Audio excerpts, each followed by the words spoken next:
And The Bliss Business Podcast, the show about empathy, connection, and consciousness in business. Today's episode is brought to you by Zero Company, your paid search, social media, and programmatic ad experts. Mike, do you want to finish your thought on holograms there, or should we just go into it? Absolutely. I was actually just thinking, back in, I think it was 2019, was that Microsoft Inspire. And just like, Steve said, the speaker was speaking to us in perfect English on stage. And then, the hologram was speaking perfect Japanese to a group of Japanese business people. It's amazing. So, I'm in total agreement with Steve. I don't know if you know this, but at the Sphere in Las Vegas, they project sound in specific locations, so the same audience can hear the same, can watch the same video, but in different languages at the same time without earpods. Yeah, that's amazing. Pretty cool. Yeah. Well, welcome back to the Bliss Business Podcast. I'm your host, Steven Sakach, joined by Mike Liwski. And today we're diving into a topic that's kind of at the crossroads of emotional intelligence, innovation, capitalism reimagined. And that's, how can a company do good and do well at the same time? And what kind of leadership does that actually take? And Mike and our guest, introduce our guest today that we're going to talk about this with. Absolutely, Stephen. I'm super excited to do that and for our conversation today. So our guest today is none other than Steve Schwab. He's the founder and CEO of Casago, a rapidly growing property management and vacation rental brand with a strong community focus, which we know we love to talk about community here on our show. So Steve's journey from a U.S. Army veteran to an industry-leading entrepreneur is one inspired by grit, vision, and a relentless commitment to values. He's taken Casago, the brand, now from a single property in Mexico to over 60 destinations, all while integrating conscious capitalism and high emotional intelligence into his leadership model, which we know our followers and listeners love those topics. So welcome to the show, Steve. We're so happy to have you with us today. Yeah, thanks for having me. It's really great to be here, guys. Well, we like to start off with the usual softball question. So maybe if you start us off with a little bit about your background. In the intro, we mentioned the military service, maybe some career highlights, and then how it all sort of is bound within that idea of community values that has helped shape your leadership style. Yeah, sure. I'd love to. So, originally I got out of high school and was getting ready to go to college. My parents were unable to afford college for me, so I joined the military. And through that experience, I'd ended up trying out to become an Army Ranger. The 1st and 75th, which is a special operations unit, and got into Bravo Company, the 1st and 75th. Served as an airborne ranger for several years, and was getting out to go to college, and went to college, and then decided to take a little break in Mexico, Puerto Penasco, Mexico, just thinking I was going to get ready for my my commission, head back to the States. And I was sitting at a bar, and this gentleman was talking about how he was struggling to crawl up on a roof. And I was like, well, I can help you with that. I did a little sheet metal work after school, during high school. And so I followed him out to this beach house and crawled up on the roof and fixed the problems for him. And he offered to pay me. I said, no need to pay me. And went back to the bar, and he found me there the next day and asked me to do a little bit more work. And pretty soon I was kind of helping him with maintenance work. He had me over for dinner and with his wife, and come to find out, one of the reasons why he was needing help and he wasn't able to crawl up on the roofs is because Bruce had cancer, and he passed away really fast. It took him pretty quickly. And so after he passed, it was a couple months, and I had gone on to do other things, and I get a call from his wife, Cindy. And Cindy said, hey, Bruce thought you'd be pretty good at this. Well, yeah, Cindy, I don't want to be a maintenance guy. She's like, no, dummy, running the company. I'm like, well, I'm even less qualified for that. Well, she said, come on over and take a look and see what you think. And so it was all pieces. There was no computers, there was no software, there was, nothing like that. It was all cash business. And she handed me, these piles of paper, and I went through it and did the math. And I was like, wow, you made $35,000 last year. She's like, yeah. I was like, man, I'd be rich. And so I ended up buying the company and financed through her. And she came and gave me 4 hours worth of training and said she'd be back. And that was the last time I ever saw her. And she wanted out. She wanted to go to Alaska and be with her family. So got into the business, and it became clear very early that it was a relationship business, and the ecosystem of relationships that were important to be able to make the company run was incredibly important. And I had to learn a lot of lessons coming from a leadership structure like Ranger Battalion, in which everything is appointed authority. There is no, I mean, you can certainly earn respect, but your authority is based on appointment. As to, the culture of being this small town in Mexico, in which relationships really matter, and being able to lead people through, making them want to come along, not to have to come along. Mm. And so that really started a journey in my mind of going from a earned leadership, or a appointed leadership position by owning a company, to an earned leadership position by earning their trust, making sure that they understood that there was an environment here that was important to perform, but also safe for mistakes and the ability to do their job. And so through that, a lot of the culture that was in place at the time in the town was really relying on the boss to make the decisions. And so if there was a decision that had to be made outside of the normal activities, the entire company would just grind to a halt.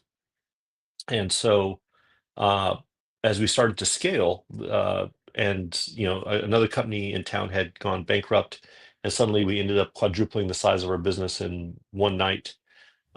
The company wasn't doing well, and we had all these new people, and I didn't have the leadership experience to know how to run an organization larger than a squad size element. Because in that leadership style, speaking into people, one at a time, and teaching them what you want and how to do this, was the way you run a very small, intimate team. And I was sitting on the beach, and I was like, man, I don't think I'm qualified to run this business. And I started wondering, why did it work in Ranger Battalion? Why did you have a bunch of 19-year-old guys with guns, with the credo of sua sponte, meaning of their own accord, be able to do all these things? And here, I can't make it happen. And I'd also been in a fraternity, and I'm thinking about, like, though that was a very different motivation, but a bunch of drunk idiots at college, who had to coordinate and organize fundraisers.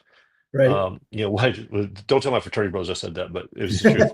And so why didn't it work? Why wasn't it working now? And I'd realized that we'd all coalesced around something that was bigger than ourselves, Mm.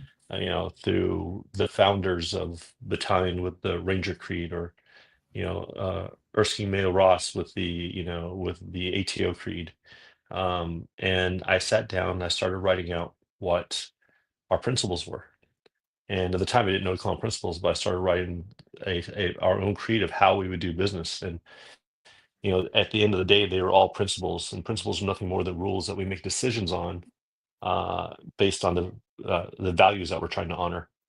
And it allowed me to start speaking into my team when I wasn't there, and making sure that they were aligned in a way that was a relationship business with our homeowners and our guests and my teammates themselves. Um, gave us all a common language and a common ecosystem in which to work with expectations. And because of the way that we interacted with each other and our community, doing what's best for, the homeowners, for the community, for our teammates, and for our guests in a holistic view, um, is a reason why we were able to grow. And so, with that, scale has happened. And as multiple cities now, and we've grown into multiple countries and continue to blossom as we go forward. Yeah, I'd love to hear actually maybe an example of what one of those principles or portion of your creed. What do you think about sharing one of those with us? Yeah, I'd be happy to. So it's called the Orange Credo. If you look through it, we start with being owner centric. I'm the owner's advocate. I'll make all decisions based on the owner's best interest. I'm the steward of the property. I'll be overtly transparent. I'll offer respect and expect the same return. I'll build a professional relationship that transcends the business. Then we go into like renters. Our renters are our personal guests. I'll treat them with genuine hospitality. The renter's away from my home and looks to me to be their host. I'll see it to it that they are comfortable, safe, and well cared for. It goes on to, and how do we anticipate the needs of each other? I can go through the whole thing, but then nurturing relationships, doing what we can defend publicly at all times. Our words are for public consumption. If I speak in private, it should be able to withstand the light of publicity. Guiding each other, which is our leadership principle, and then the last one is excellence, of how are we going to perform in a way that we're proud of. And if we don't see something that we're not proud of, how do we stop and fix it and communicate the solution to my team?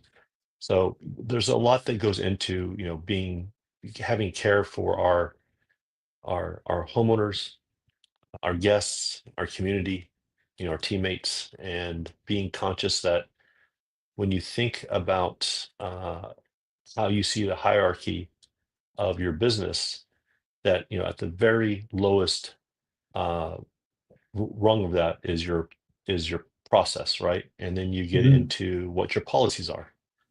But then what comes above all of those is your principles. So you should be able to break any process to be able to fix your policy, but you should be able to break any process or policy for your principles. And so it's always principles above policies. Yeah. And when you start thinking about what are the principles we live by, when you see something that doesn't make sense from what our principles are, which are honoring our values, that's how you start to build an organization that has a soul to it, as opposed to a profit-driven business. And the profit's important, don't get me wrong. You have to have profits to be able to pay people. And we're all trying to eat and make a living, and hopefully be able to to take a vacation. But the truth is, if you're sacrificing your profits, if you're sacrificing your principles for your profits, you're unsustainable. You're going to eventually fail, or you're going to live a very miserable life. So yeah, for sure. I love the path that you took, in that, we talk about these same sort of traits that businesses, these next level businesses have, and just how many different ways people kind of get there to that, to where, you're sitting on the beach and you're saying, you know what, I really need like these principles to guide us, so when I'm not there. And, we see that as like just a major part of having these self-managed groups. Is humans come to understand this at some point. Well, they should, but humans, we kind of, it's just, you see the evolution of business consciousness kind of going through these same steps, to where it describes exactly this process you went through. And like you said, you came from an entirely different background, and you're just sitting about what thinking about what and you weren't probably reading Conscious Capitalism or anything at the time coming up with that, right? It was just, this is what worked, why did this work, and kind of how can I apply that to business? And it's just this sort of natural progression, I think, this evolution in business. And it's just it's interesting seeing the unique ways we get there. Yeah. Then maybe, Steve, before you jump to the next segment, I as you were speaking, Steve, your consideration for all the stakeholders there, right, was was key and obviously like a major pillar of the conscious capitalist movement. So. Mm-hmm. Yeah, I mean, at the end of the day, especially in my industry, if you aren't, if you start cutting the legs off of one of those, one of the parts of that organization, you're going to get unbalanced really quickly. And this is a Yeah. relationship business. This isn't engineering. This is a relationship with that homeowner or that guest. It's not a relationship with the cement box that's got a pretty view at the front of the glass, right? Now we take care of those items to help facilitate the relationship, but the relationship isn't with the product, it's with the person. Because at the end of the day, if you don't have a relationship with your teammates and with your guests and with your clients, you're nothing more than a commoditized logistics company that can be undercut on price at any time. Yeah. Yeah, exactly. It's that having that connection. What's what I'm curious about is, did you dive into a little bit more on the conscious capitalist sort of methods at all, and read, any of the materials on that as you went along, or what was your journey with that? I think it came from my own personal motivations.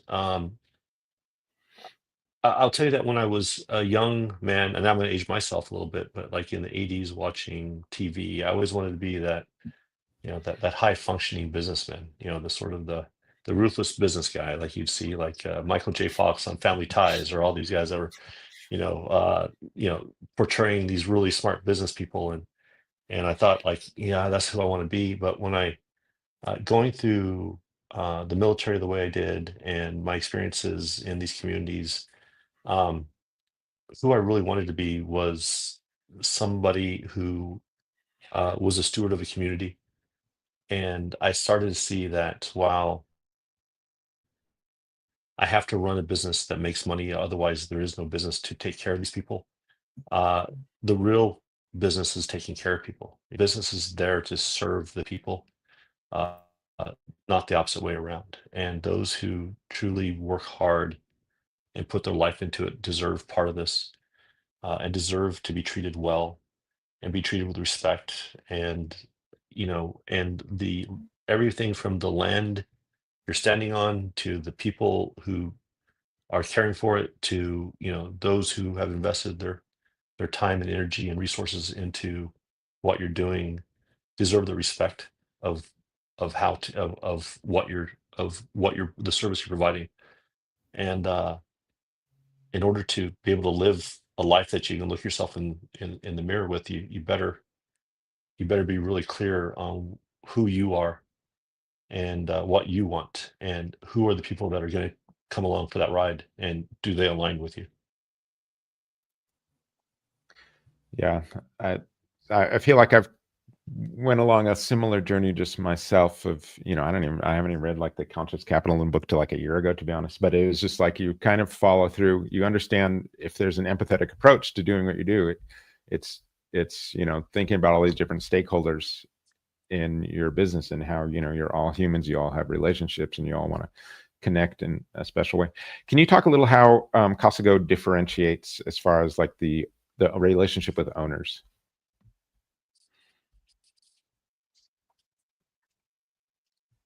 Yeah, I mean, so it started with a competitor, actually the competitor who I mentioned earlier, who left town in the middle of the night, and suddenly we grew. But we were competing for homeowners and the properties that, to manage the properties. And a prominent person in the community decided to come over with us, and they told her, you're just going with Steve because Steve is kissing all of the owners' butts. And she came over and told me that. And at first I was a little bit like, no, no, what does that mean? And I'm like, wait, well, shouldn't I? Um, Now it's further than that. It goes more than that. But I started thinking, like, if it's my job to take care of your property in the way that you see fit, shouldn't I be taking care of you, the way you asked me to? And it started with and I went back to my team, was like, let's start making decisions based on the owner's best behalf. And it really grew into this centric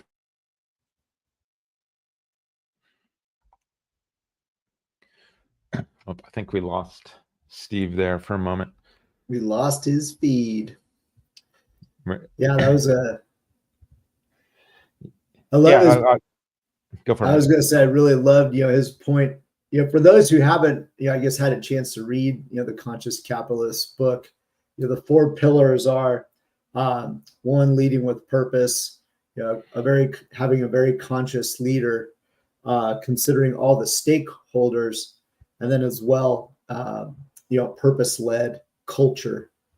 And in that stakeholder book, it actually, or stakeholder section of the book, it goes, we might just think of, in the world of profits, it's the shareholders, but in some instances, you might have up to 6 stakeholders in your business, right? Like the example of Whole Foods, they had, for example, the employees is a key stakeholder and is sort of taught the primary one.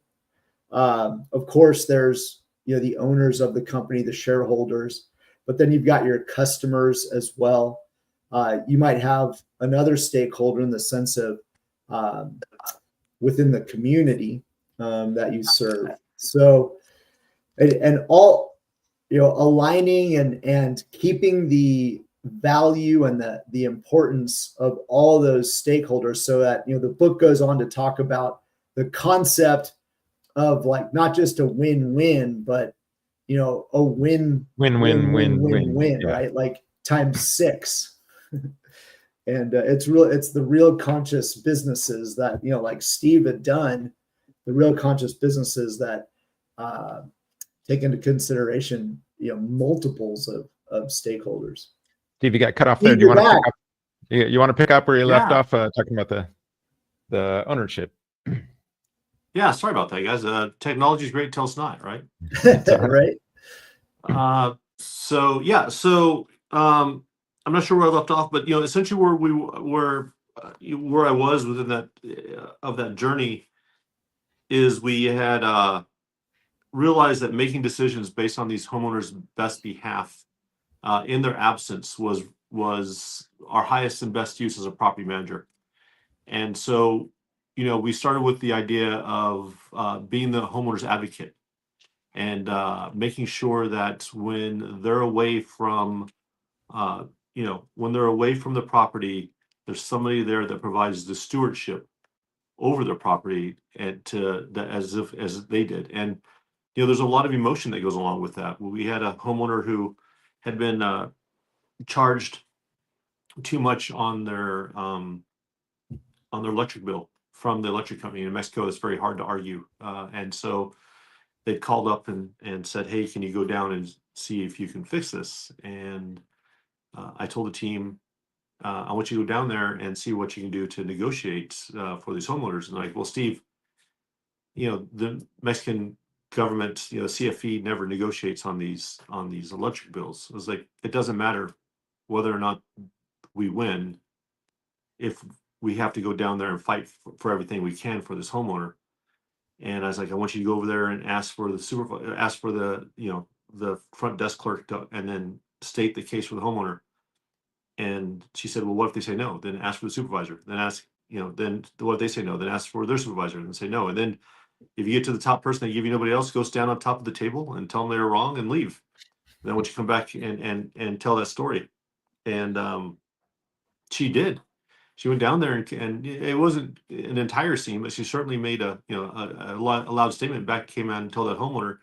And what we knew was we weren't going to win with the CFE, the electric company there, but that homeowner knew that we were there arguing on their behalf. And when you think about what it takes to be somebody's, agent when they're absent, often, even if it's an unwinnable situation, the fact that somebody was there fighting for you is a lot of the value that we provide in a relationship, in their absence. Yeah, you've got their backs and they can feel that. We've got a question from YouTube. Let's see if we can pull that up here. If you could give one piece of advice to yourself at the start of your entrepreneurial journey, knowing what you know now, what would it be? Oh, it's a great question. Thanks for that. I would tell you to, one, stay close to your numbers. So the numbers part of this is the most difficult part of any business. So always make sure you stay close to your numbers. And two, give your team and yourself clarity of exactly what you want to do with the company. If you tell them exactly what your goals are and you speak truth to them about, how you're going to do it, find people who are in alignment with you and will come along for that journey. And when you do that, you'll have people that stay as long as you need for that mission to be completed. So getting clear alignment between your team is the best way to build a sustainable business. I have 84 people that have been with me for more than 10 years and 64 people that have been with us for more than 15. And we actually have generations of families working for us. It's because they're aligned with me and I'm aligned with them. We're true believers in each other. So that's your biggest and deepest investment you can make. Did you learn that early on, or did you figure that out like after some, running up against some obstacles? I think I really learned that from watching another company who was certainly saying one thing and doing something else, and everybody jumped ship. And this was a company who was saying we're for the long haul, but was doing incredibly caustic, business transactions, very short-sighted. And you could see that the hypocrisy that was happening there, and it was because they weren't aligned with their team. And they actually ended up doing a small turnaround for a while because they started speaking truth to their employees that were here to make a lot of profit. And guess what they did? They actually self-selected. Some of the team actually self-selected to be part of that. And so, no matter who you are, there's a tribe for you. Make sure you speak truth so you can find your true tribe. And I think that's, the biggest thing that I learned. And, for me, my tribe was, how do I build an ecosystem of beautiful people that I want to do business with and live with? And, I've got people who have been with us for 20-some years now. It's well, since the beginning. I have housekeepers have been with me since Cindy's days. I want to live that life. And so how do I live that life? I get to live that life by being in alignment with them. Yeah. Don't tell me who your friends are, right? Or show me who your friends are and I'll tell you who you are. Yeah. That's great. Yeah. My grandmother said that. Tell me who you run with, I'll tell you who you are. She also told me that you should judge a person by their enemies, which I love. Huh. See who their enemies are, and that'll tell you everything you need to know about them, because whoever's rebuking them, look at how they're living their life, and it'll tell you about the true nature of people who know them about their own. So or maybe maybe there are even some of those out there that don't have any enemies, right? What is it that they're doing that they maybe don't have those? So Steve, if you don't have haters, you're not. If you don't have a hater, you're not doing anything. Oh, okay, that's true. No matter if you're doing conscious capitalism well, and you are fully, if you've planted your flag upon that, there's going to be somebody who hates you for it. And if you don't have a hater who dislikes what you're doing, you're not doing anything loud enough. That is a really strong point. Yeah, very, very well said. And a lot of thought to that. Yeah. Steve, so one of the things we love to talk about on this show is purpose, right? And it's one of the main pillars of conscious capitalism. In fact, we oftentimes will find statistics or share statistics around purpose. We may have lost Steve again, but it's interesting. So this one particular piece of information that we found mentioned that purpose-driven brands outperform their peers in both trust and customer loyalty, right? Which makes absolute sense. And the study that was done, it was done by Cohn and Porter Novelli. It was actually called the Purpose Study. And it mentioned that 72% of the consumers say that they're more likely to be loyal to companies that lead with purpose.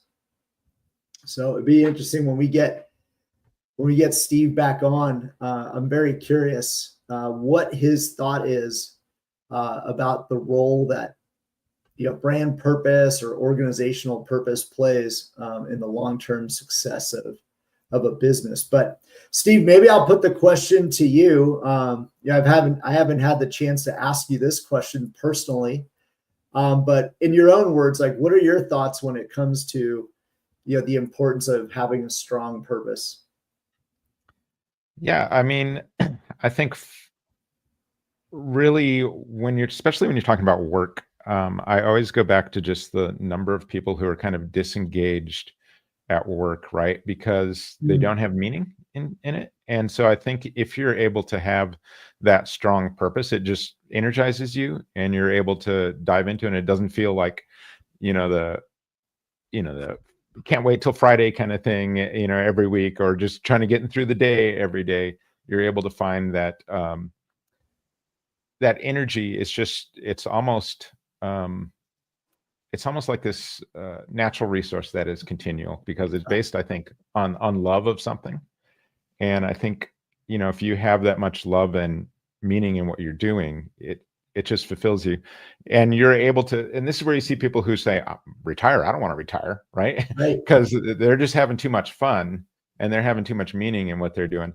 Mike, you want to ask your question to Steve? Yeah. So Steve, now that you're back, it's a question we love to ask all of our guests, and it's centered around purpose. It's really like, what is the role that having a good organizational or a brand purpose, what role does it play in, say, the long-term success of the organization?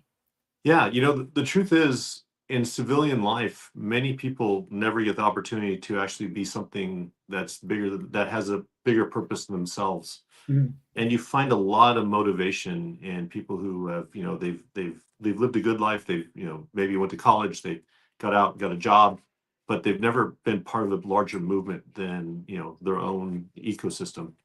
And you find a lot of inspiration from people who get their first shot at being able to be part of something, a movement. And I think that is a big differentiator in the companies that are nothing more than transactional, as opposed to those who are considering themselves to be, a change agent for their industry or for society or for the world, however they're thinking about it, or maybe it's just for one person. But that change agent is organization always has a purpose, and with that, people suddenly start to be highly engaged. I think that every great organization was built to change one thing. There isn't a great organization that wasn't built to change something. And when you think about that, purpose, what was the purpose? And when you have your purpose clear and well articulated and digestible to, and you're living those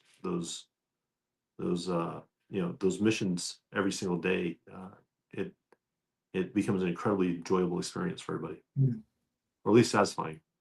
Yeah, very satisfying. It's a good word for it.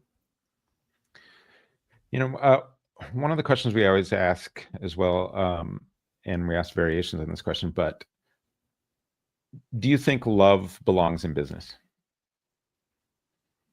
Yeah, I mean, it certainly does. I mean, there is no business without love. It's just a matter of what do you love. And so, when it comes down to loving your people or loving your mission, there is no business without the love of something. But is that healthy love or unhealthy love? there might be 1,000 different answers to that, but it doesn't exist without it.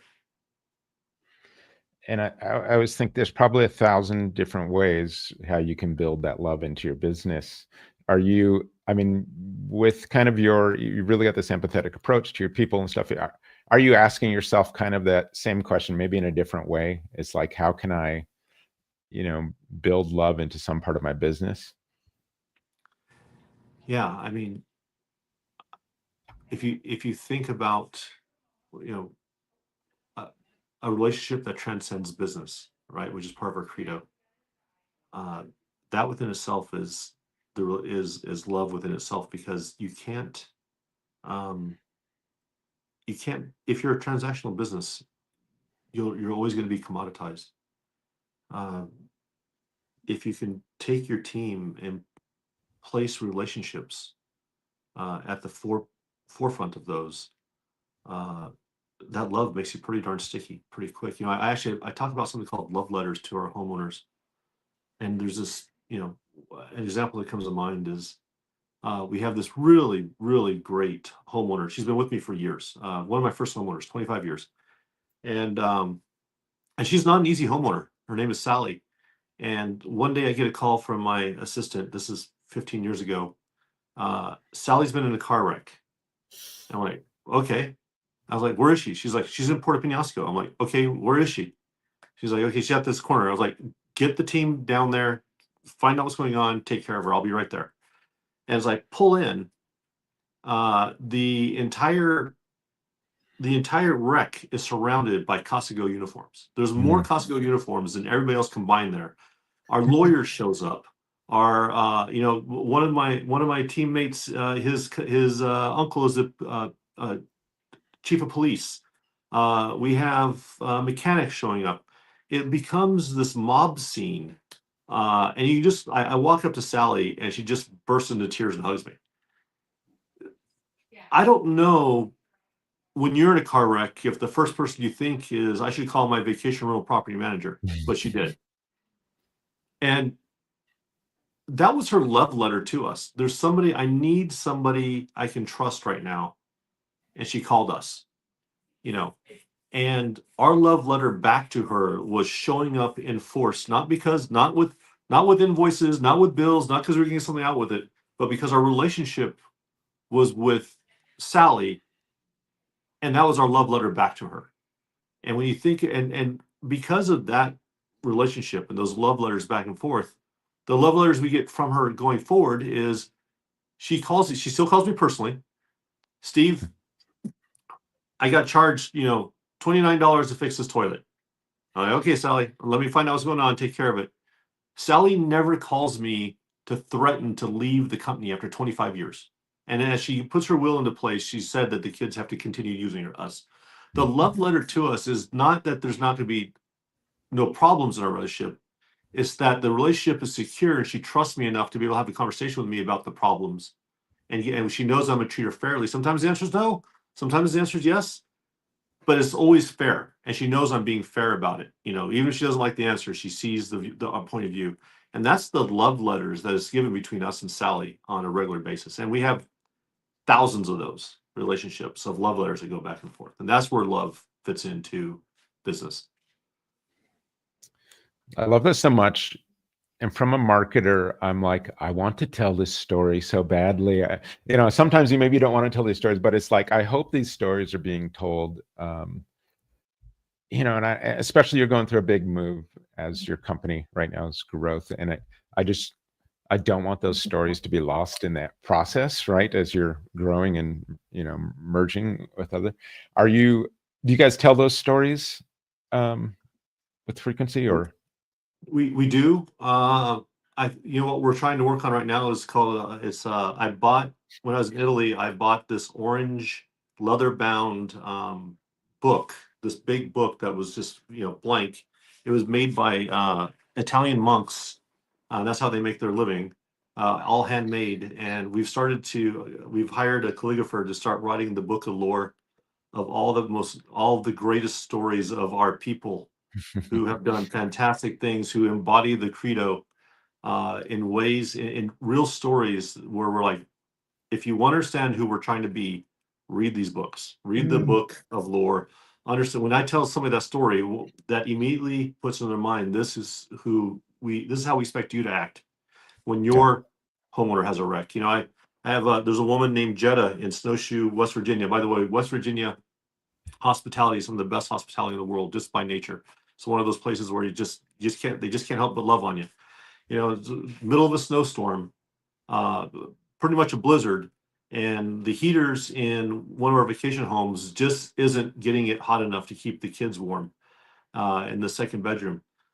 Jetta gets the call, packs up her own blankets from her own house and heaters, and drives them up the mountain in a blizzard to make sure those kids are warm for the night, and they have enough heat in that house to be comfortable. They weren't going to be die or anything like that, but they weren't comfortable. And so what did Jetta do? She loved the creed. She lived that credo of making sure that they're her personal guests. She's like, it's what I'd have done for my own family. And she drives up that mountain in the middle of the night to make sure that those kids are comfortable. Those are the sort of things that belong, the storytelling of those sort of love letters, that honor our values, is how we proliferate the culture going forward of what the expectations are. Steve, it's been a great love that. conversation. Yeah. Where can our listeners go to learn more about Casago and your work? Yeah, we'd love to check out Casago.com. My own LinkedIn, Steve Schwab on LinkedIn. Would love to see you there. We've got a lot of videos surrounding this on Casago.com on the videos page. I have a YouTube channel. It's not that robust, but there's a lot of videos about these sort of stories on there. And we would, always feel free to reach out, especially through LinkedIn. Excellent. Well, definitely check those out. To our listeners, thank you for joining us. If you enjoyed today's show, be sure to subscribe and share. Until next time, keep leading with love and purpose.